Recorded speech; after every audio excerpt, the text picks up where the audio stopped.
Welcome to That Annuity Show, the podcast that will make you an expert in explaining annuities to your clients. Give us 30 minutes each week and we'll shave hours from your client presentations. Now, here's your host, Paul Tyler.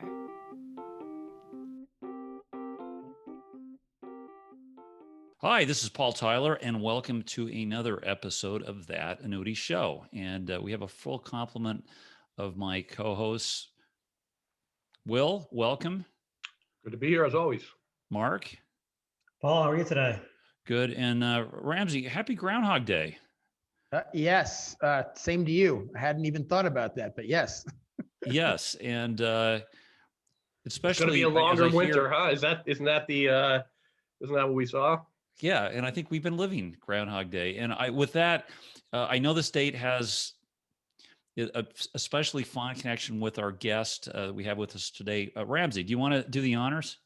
Absolutely. So today we're very fortunate to be joined by Tamiko Toland from CANNEX.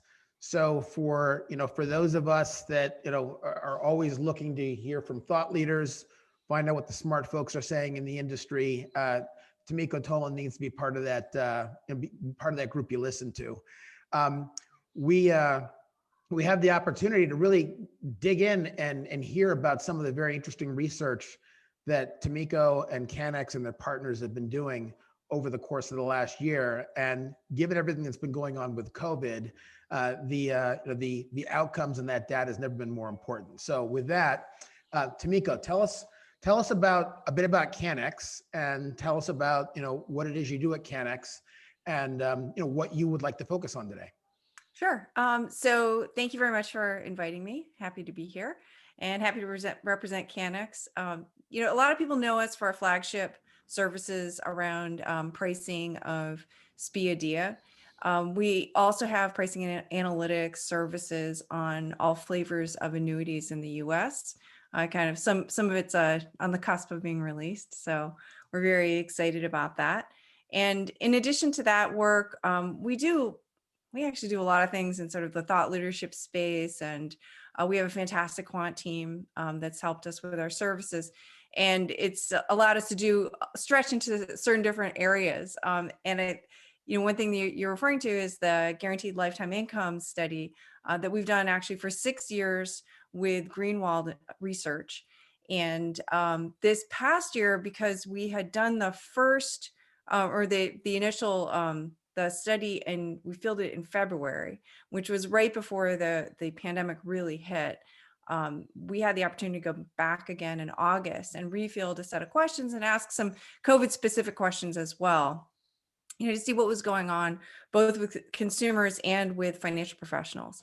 And so that's been really fascinating and honestly a little bit puzzling, because some of the results that we've gotten have been counterintuitive.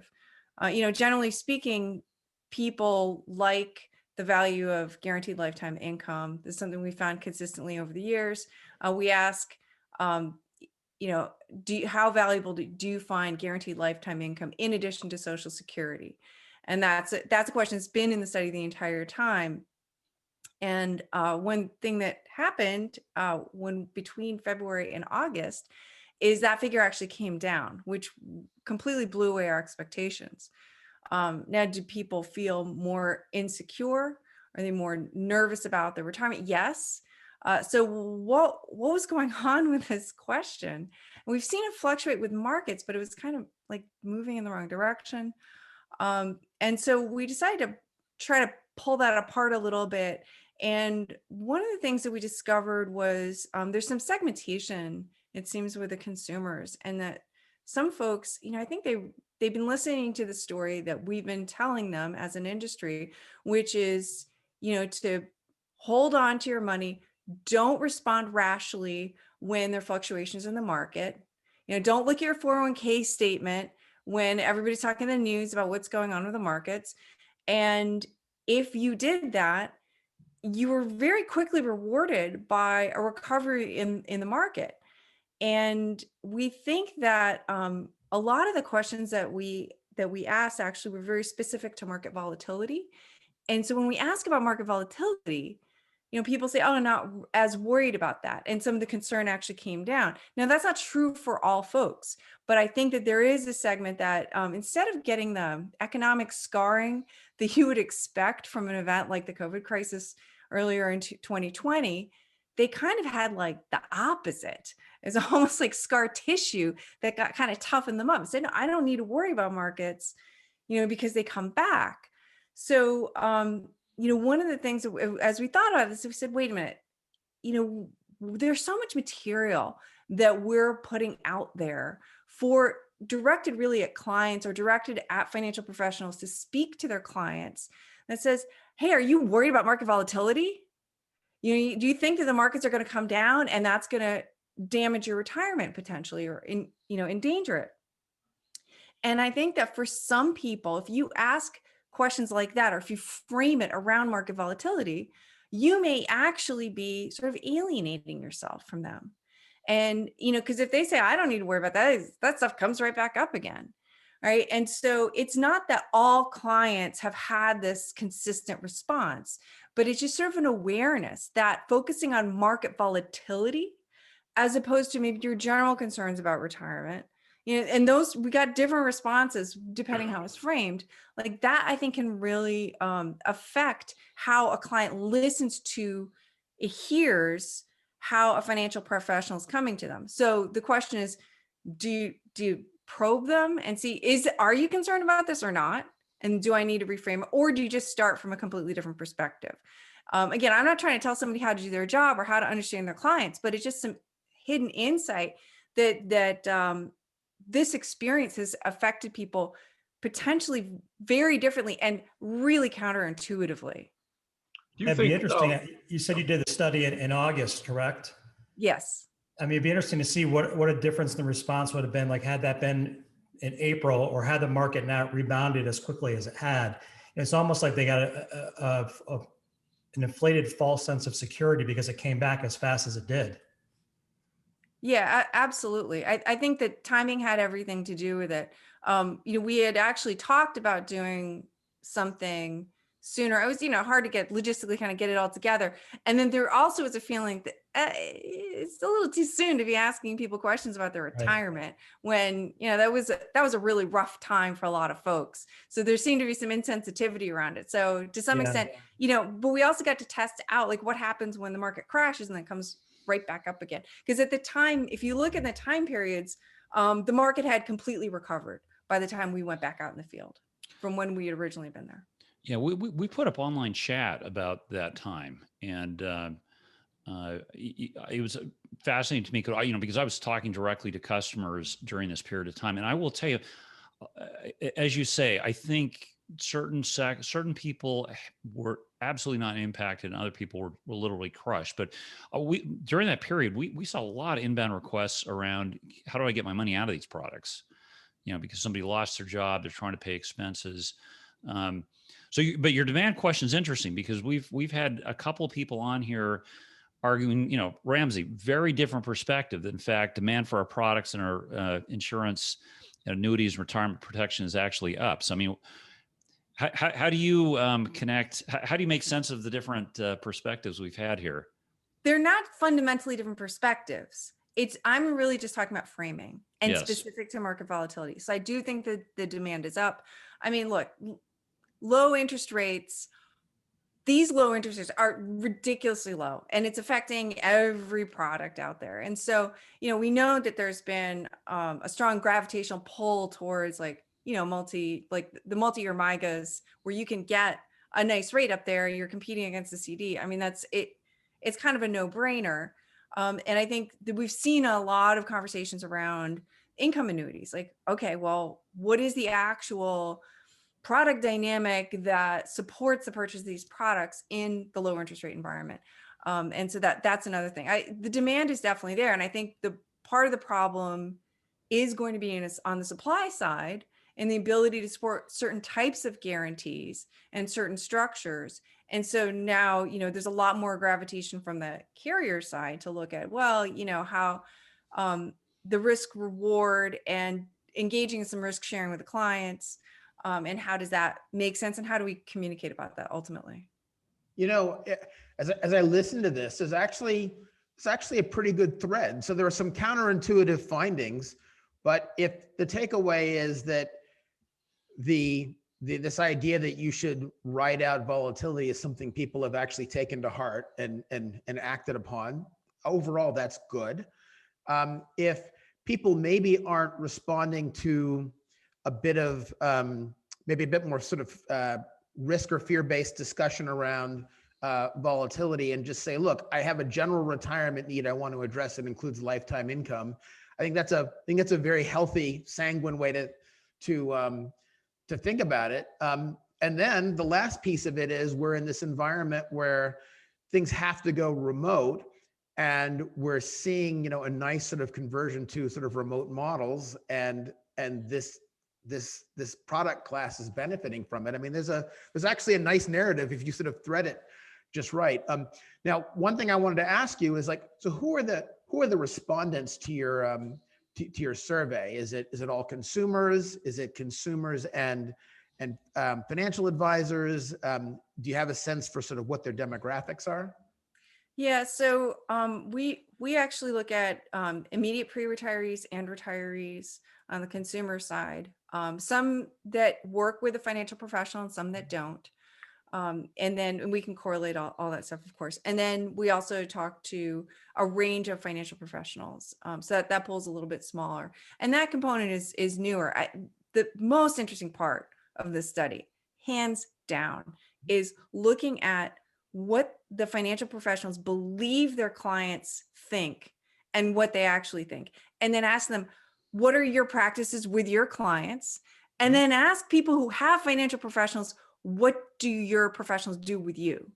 And, we find like there's a huge loss rate of conversations around retirement income. That's actually another thing. And this has been consistent regardless. Ask people, how often has your financial professional spoken with you about retirement income planning? You ask the FPs, and it's like, were you talking to a paper cutout? Like, because your client didn't seem to really receive the message. I think that this is, sometimes people are just not ready to hear something. And so I really would like to dig into a little bit more on the dynamic of, do you repeat the question? Like, what is the timing? Do you, have the conversation based upon life changes with your clients? How do you know that they're ready to actually receive this information? Because it feels like the message is not penetrating.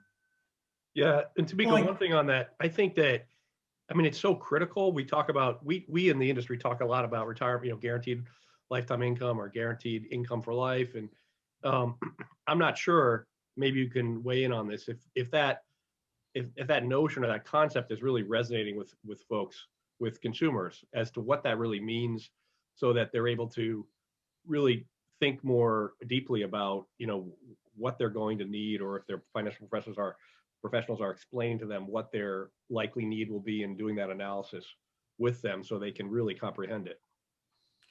So I think that there are a couple pieces to what you're just asking about. And one has to do with the consumer understanding what it is that they're going to need in retirement. How are they going to replace that income? And, that they do actually find really high value in figuring out what their income will be in the future. But, frankly, the most satisfaction that clients get is when they have an actual financial plan, and that financial plan is effectuated by their planner. So, this isn't, I don't think that there's a problem with people thinking that having guaranteed income for life is bad. Like, nobody thinks that that's bad. If I'm sure you all have had very similar experiences back in the dark ages, the light ages, when we could get on planes, and you'd end up sitting next to somebody that asks you, what do you do for a living? And you tell them, you don't want to use the word annuity. And so you kind of dance around it. And, but people ultimately, they want to know, it's like, well, what is that? What are you talking about? What is an annuity? And you say, well, it provides guaranteed income for life. And then they're like, I want that. And we all know that it's an appealing concept, but then there's questions like, well, do you have assets saved up for that? Well, what are your actual needs? And there are a lot of questions. Well, do you need liquidity? Are there other uses of annuities? Because, it's not just about guaranteed income for life. The other, like the accumulation guarantees, you look at a MIGA, that's not a guaranteed income for life product per se, but it supports that goal. You know, all these products really sort of feed into the same idea. The question isn't the specific product or value prop. It's really around how is that implemented, and do you have a plan, and can you explain to your client what is that plan? And not everybody has to use the same system or philosophy, but ultimately, you know, I think that if you say with confidence, like, I know how these things work, this is how we weave them together, the client does not need to understand the functioning of the combustion engine in order to feel confident turning the key on in their car or pushing the button nowadays, right? All the analogies fail. But anyway, so that's my thinking on that. You know, it always surprises me in terms of the disconnect that you see between the perception of annuities. You know, in a lot of the studies that came back, I think yours came back over 30%, you know, had a negative reaction to the word annuity itself. Yet 52%, I think, came out of it saying that knowing what their guaranteed future income was more important than what their future expenses might be or what their future asset value might be. And I guess the question is, what do you think is driving behind that disconnect in terms of, you know, the negative connotation around the word annuity and what it really does for a client? So let me ask you a question. What is an annuity? Answer that. Well, yeah, so I think if you look it up in the dictionary, right, it really defines it as the annuitization component of what an annuity does, the guaranteed lifetime, you know, converting an asset into the guaranteed income stream. Annuity can be a lot of different things. Certainly, it can be for, you know, tax deferral growth opportunities. It could be for protecting downside risk from the market. It could be for getting a higher interest rate than a CD might offer. But I think there's a preconceived notion that's out there, which I don't know exactly what it is that consumers fear from it, but it does seem like it's pretty persistent out there. And how do we overcome that as an industry? So I think you sort of answered your own question, but I don't know if you realized it. Yeah. Because when I asked you that question, you're like, well, this is what it is in the dictionary, but how many people annuitize a contract? Like, nobody, right? And then how many people buy an income annuity? A few people do. Like, you know, we know that because that's literally a key part of our business. But the vast majority of products are used in different ways. And so, well, is it a fixed annuity? Is it a variable annuity? Is it a RILA? Oh God, what's a RILA? And it's index. Well, what kind of, like what index? And then what's a credit, you know, and then is there a rider? And what does a rider do? And then there's like, you know, all these other ancillary potential benefits. And the problem is there is no such thing as an annuity. I think that the annuity is a menu of value propositions or use cases for clients. And that the key is that it is being utilized in a thoughtful manner, right? And so the fact that we have these very disjointed conversations about what they are or do, I think really feeds into consumer confusion because they do not know what it is. And then if you constantly hear that this provides guaranteed lifetime income, but then your financial planner says, well, I think this is a really good product for you to put in to save some money. And you're going to, you know, get a little bit of interest, a little more than a CD, not going to lose any money. It's nice and safe. Well, where is the guaranteed lifetime income in that? Who's lying to me? Right. And so I think that there's a really basic disconnect in the fact that we are so cemented. And I've really tried disciplining myself to not tell somebody that annuity is something that provides a guaranteed lifetime income. I did it like a few minutes ago. I know, but I really try hard not to do that because I think that is, well, it's a very popular value proposition for like literally anybody sitting next to on a plane.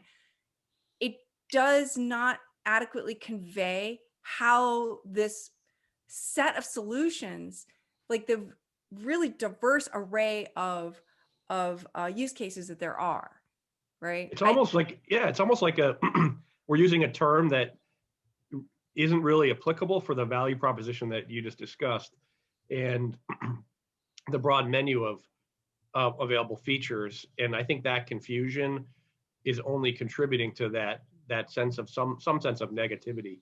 Yeah, that was a great explanation from a perspective standpoint. I really like that. Agreed. It was extraordinarily well put. And my takeaway is, I wonder if we should go back, Mark, we should go back to that dictionary definition and only call those annuities, and then find other names for all the accumulation variants. Right. That the regulators will accept, Will. Yeah, well, I mean, when you ask what is an annuity, my mind goes to the word protection. But you're right. I think that people think of an annuity as one dimensional, and I don't think that we're not doing a good enough job if we're allowing that notion or that preconceived notion to perpetuate itself. No, well, I agree with the framing is question. Tamiko is fascinating. Fees. There's another framing, and I will have people ask, Mark, on some of these engagements. Well, your guaranteed income sounds great, but what are the fees on the annuity? Well, no, that's guaranteed. That's your income. I mean, the fees are going to be what? I heard these have high fees. Well, for what you want, it doesn't really matter what the fees are, because that's the number we're going to guarantee you get. So, Tamiko, what's your perspective on people's obsessions with the fees? Well, if you go to our website, we actually, I published a byline articles, the case for fee agnostic annuity. Well, now I can't remember exactly what it's called, but it's got all those words in it. So, if this were a very concrete product that had a fee, that makes sense. But it does different things. And one of those things is, in the case of when you're paying for, say, an income benefit, it's over a lifetime. How long are you going to live? What happens to the markets in between? What happens to all these things?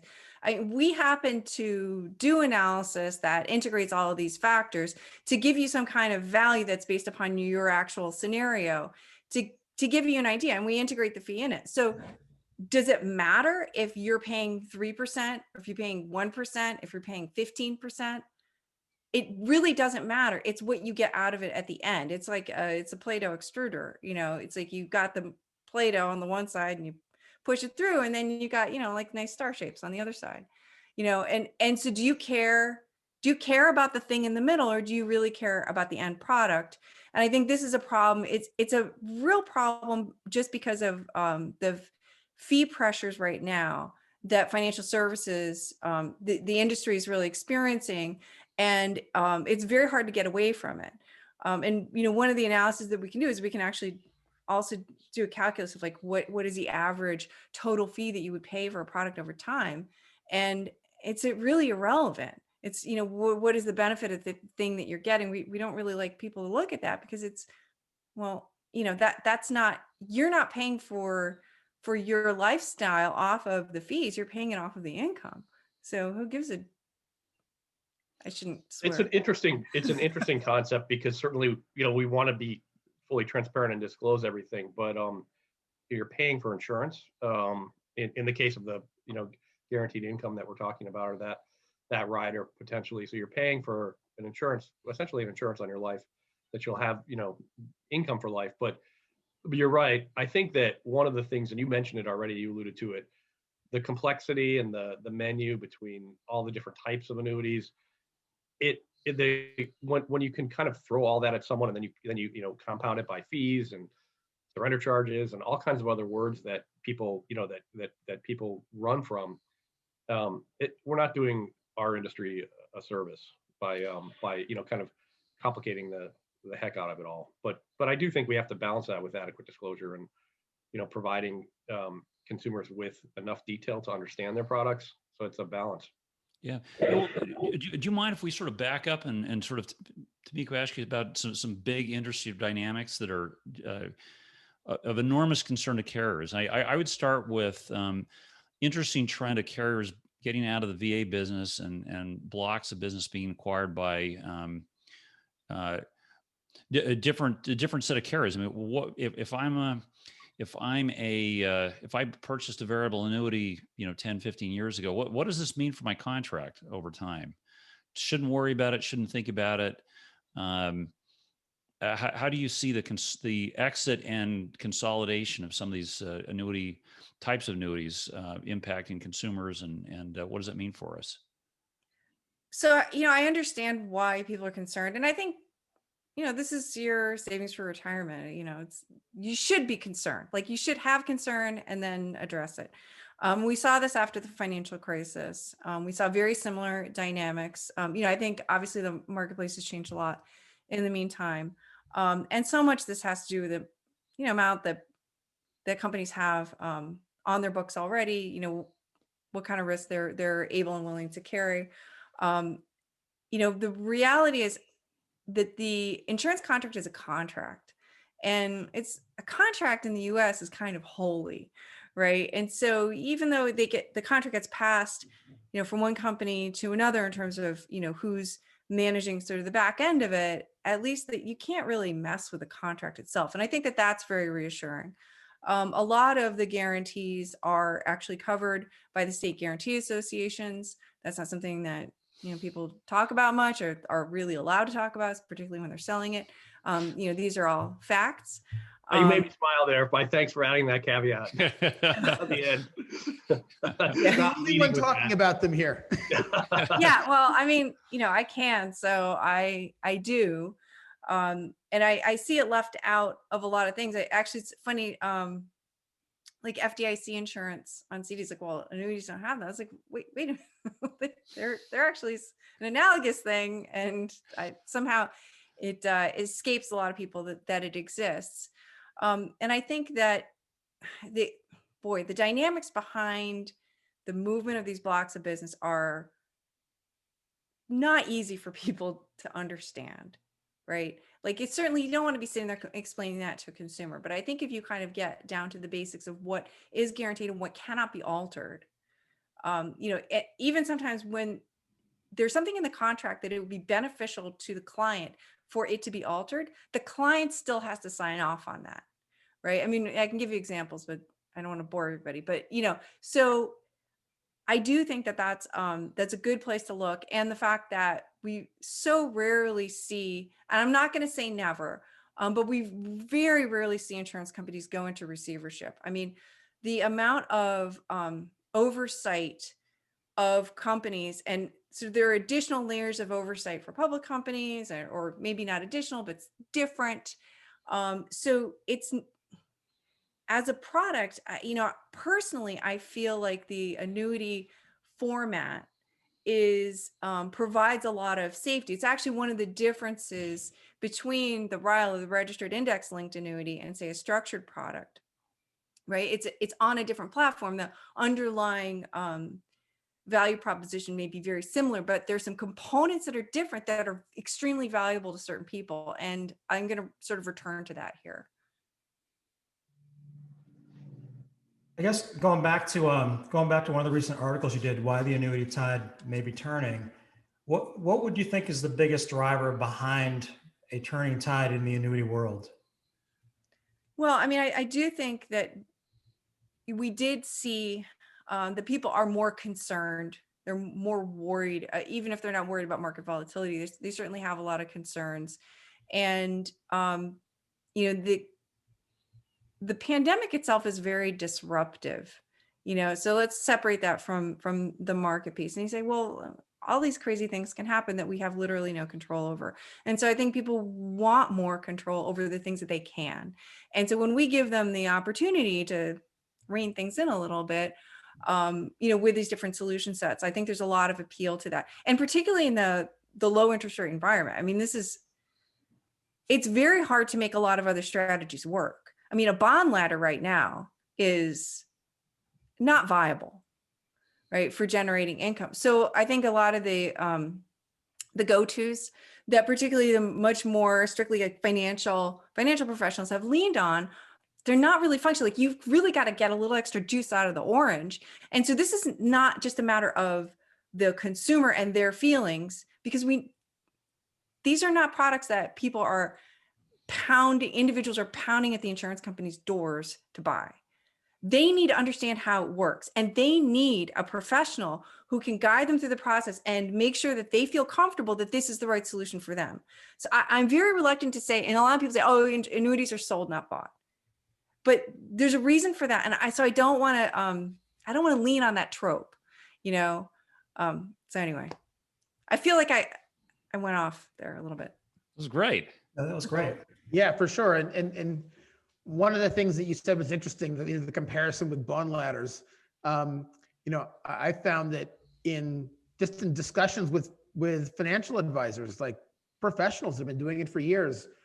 In some cases they were so wed to the idea that they could replicate or mimic an annuity using some other components, and usually that involved either a bond ladder or dividend paying stocks or something, which are one really totally different or can't actually really mimic because there's no mortality credits. The thing that struck me is that the education deficit isn't limited just to consumers, but it's also limited to, it also may include, certain financial professionals that haven't really done the full homework.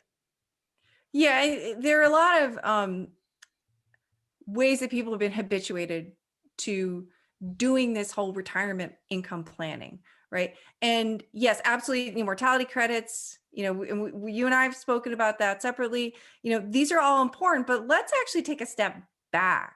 What are capital market assumptions right now moving forward? And so it's not just a matter of how do you deploy assets at the time when you retire, which is, like I say, it's not, a bond ladder is not viable, but the ability to build up those assets leading up to that. And, we're pulling back a lot of our assumptions. And so when both the accumulation side is affected and then, the income side is affected, I think it really forces everybody to think about, how do we make all this work? And how do we give access to these solutions to the wide variety of clients that are out there, as well as the wide variety of financial professionals? Because it's not like there's like one kind of person out there that does this business. Yeah, well, we're wow, time flew. Time flew here for the show. Ramsey, what other topics should we cover here with the time we have remaining? So I don't want to open up a Pandora's box, but I'm very interested to hear just very briefly your thoughts on the future, particularly around things like 401ks, the implications for more guaranteed lifetime solutions and lifetime income solutions in 401ks. And maybe you can plant the seed for like the next time you come on as a guest with your thoughts. Absolutely. So back in 2012, I wrote a report on in-plan guarantees, and it was very exciting. There's a lot going on, new products. And then it felt like it sort of stalled, right? And so I've actually been doing a lot of work in this area, and wow, it is really different. And, the pandemic was very disruptive. We're seeing a lot more conversations, a lot more ideas, and real thoughtfulness, not just around product, because it's not purely a product solution. Obviously you need products, to make a solution, but there's a whole framing issue. There's like, participant education and all these things. And so there's a ton going on, and, it'd be great to talk about that, but I'll give you, I don't know if it's actually an idea or not, but this is my concept, which is, and I talked about the combustion engine, right? Like, and we've been talking about this with just like planning, financial planning in general, that you don't need to know how the combustion engine works in order to drive the car. But for workplace savings and the ultimate deployment of that income, people don't even want to know how to drive. And a lot of people are not really good at driving, so what they need is they need an Uber. And so they need to know, I want this destination and I want you to get me there. And I don't care how you get me there, but just, this is the plan.